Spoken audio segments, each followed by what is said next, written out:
बहुत सारी luxurious car का काफिला सड़कों पर पूरी रफ्तार के साथ दौड़ रहा था। उन कार को ना ही कोई रोक रहा था, ना ही वो सभी गाड़ियां किसी ट्रैफिक रूल्स को मान रही थीं। पूरी रफ्तार के साथ वो अपनी मंजिल की ओर चल पड़ी थी। उन्हीं में से एक कार में कबीर अपनी गोद में माया को लेकर बैठा हुआ था। इस वक्त माया उसकी बाहों में सो रही थी। उसके चेहरे पर थकावट साफ देखी जा सकती थी। वहीं कबीर के चेहरे पर एक अलग खुशी और सैटिस्फैक्शन के भाव थे, जो एक तक माया को दिख रहा था। वहीं नींद में माया ने एक हाथ से कबीर का कोट पकड़ा हुआ था और दूसरे हाथ से अपने छोटे वाले फिंगर से कबीर की एक सिंगर को पकड़ा हुआ था और वो गहरी नींद में सो रही थी। वहीं कबीर बस प्यार से उसे देख रहा था और बीच बीच में उसके फोरहेड पर किस कर रहा था।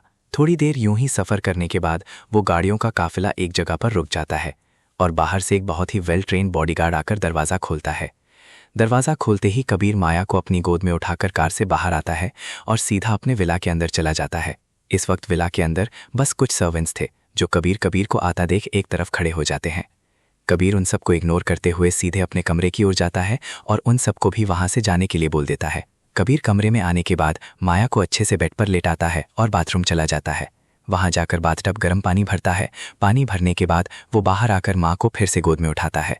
बाथरूम में ले जाकर उसके कपड़े निकालकर उसे अच्छे से नहलाता है। खुद भी शावर लेता है और माया को एक प्यारा सा पर्पल कलर का बाथरूम पहनाकर और खुद कमर पर बस एक छोटा सा टॉवल लपेटकर बाहर आता है और सीधा उसे बेड पर ले जाकर लेटा देता है। माया बस एक बार अपनी आंखें खोलकर सब देखती है और फिर सो जाती है। कबीर उसे देखकर साइड के ड्रॉअर में रखा फर्स्ट एड बॉक्स निकालता है। उसमें से एक क्रीम लेकर माया के पास आता है और उसका बाथरूम निकाल देता है और माया को देखने लगता है। इस वक्त माया की गले से लेकर नाभि तक और पूरी पीठ पर कबीर के लव बाइट्स के निशान थे, जो हल्के लाल पर्पल हो गए थे।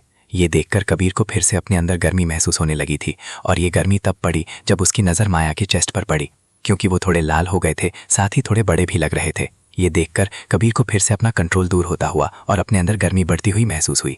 पर माया का थकान भरा चेहरा देखकर वो खुद को काबू कर लेता है और जैसे तैसे खुद को काबू करते हुए माया की पूरे बॉडी पर जहाँ जहाँ लव बाइट थे वहाँ पर वो क्रीम लगाने लगता है। इस दौरान उसकी हालत बहुत खराब हो गई थी। माया को अच्छे से दवाई लगाने के बाद तुरंत बाथरूम में चला जाता है और अंदर से पानी की आवाज़ आने लगते हैं। करीब 1 घंटे के बाद वो बाहर आता है। इस वक्त वो थोड़ा बेहतर लग रहा था। जब सो फिर से बेड पर आता है तो देखता है माया शांति से सो रही है। उसका पूरा बाथरूम लगभग निकल ही गया था। ये देखकर कबीर ने अपनी आंखें बंद कर ली और गहरी सांस लेने लगा। फिर कुछ सोचकर वो बेड पर आकर बैठता है और उस बाथरूम को निकालकर फेंक देता है और खुद के टॉवल को भी निकालकर फेंक देता है और ब्लैंकेट को दोनों के ऊपर डालकर माया को पीछे से हग कर लेता है। इस वक्त उसका चेहरा माया की गर्दन के पास था, जहां वो लंबी गहरी गहरी सांसें ले रहा था और खुद को शांत करने की कोशिश कर रहा था। थोड़े समय बाद वो खुद को शांत करता है और उसी तरह माया को थामे हुए सो जाता है। वहीं दूसरी तरफ शादी में इतना बड़ा कांड होने के बाद पाकी को सीधा हॉस्पिटल लेकर जाया जाता है। जो लोग थोड़ी देर पहले पाकी के सामने अपने प्यार का दावा कर रहे थे, बच्चे पर दावा कर रहे थे, अब वहां पर कोई नहीं था। आखिरकार हॉस्पिटल वालों को पाकी के मैनेजर को कॉल करके वहां बुलाना पड़ा। पहले वो भी आने में आनाकानी कर रहा था, पर जब हॉस्पिटल स्टाफ ने पाकी की कंडीशन के बारे में बताया और ये भी बताया कि जब तक वो वहां नहीं आएंगे तब तक वो पाकी की ट्रीटमेंट शुरू नहीं करेंगे, ये सुनने के बाद मैनेजर कुछ सोचकर वहां आ जाता है और पाकी की ट्रीटमेंट भी शुरू हो जाते हैं। थोड़ी देर बाद ट्रीटमेंट कंप्लीट होने के बाद डॉक्टर आकर मैनेजर को बताता है कि पाकी अब खतरे से बाहर है, पर उसके बच्चों को नहीं बचा पाए। उससे उस मैनेजर को ज़्यादा फर्क नहीं पड़ा। उसने बस हाँ में सर हिलाया तो डॉक्टर वहां से चला गया। ऐसे ही वो रात बीत गई। अगली सुबह विशाल की माँ पापा एक उनके घर के हॉल में बैठे हुए थे। न्यूज़ पर लगातार उनकी शादी की ही खबरें और वहां पर हुई सभी चीज़ों की वीडियोज़ बार बार अलग अलग एंगल से दिखाई जा रही थी। इन सब से उनका नाम बहुत खराब हुआ था। सभी उन पर हंस रहे थे, साथ ही विशाल के कैरेक्टर के बारे में भी बातें कर रहे थे। तभी वहां पर रखा विशाल का पापा का फोन बजा। फोन उठाने के बाद दूसरी तरफ से कुछ बताया गया, जिसे सुनने के बाद विशाल के पापा का दिमाग सटका और उन्होंने अपने पास बैठे विशाल का कॉलर पकड़कर खड़ा किया और उसके गाल पर एक रसीद कर रख दिया। वो एक ही थप्पड़ पर नहीं रुके, उन्होंने कई सारे थप्पड़ जड़ दिए। विशाल को तो समझ ही नहीं आ रहा था कि क्या, पर इस बीच विशाल की माँ ने आकर उन्हें रोका और गुस्से में पूछा कि आप क्या कर रहे हैं, इतने बड़े बेटे पर हाथ उठा रहे हैं, आपको कुछ समझ है कि नहीं।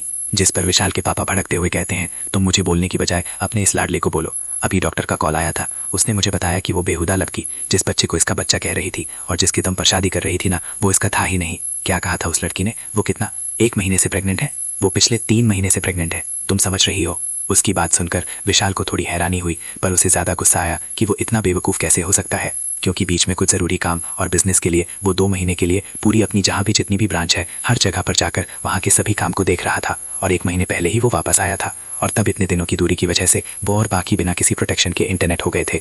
इसीलिए उसे लगा था ठीक बाकी का प्रेग्नेंट होना बहुत आम बात है, पर अब उसे अपनी बेवकूफ़ी और बाकी पर बहुत गुस्सा आ रहा था और उस गुस्से को उसके पापा ने तमाचा मार मार कर और ताने दे देकर बहुत बढ़ा दिया था। इसीलिए तो अपनी कार की चाबी और फ़ोन उठाकर गुस्से से घर से बाहर चला जाता है। विशाल के पापा उसे पीछे से गाली देते हुए पर उसकी माँ उसे आवाज़ देकर रोते हुए बहुत बार आवाज़ देते हैं, पर वो सबको अनदेखा करके गाड़ी में बैठता है और फुल स्पीड से वहाँ से निकल जाता है।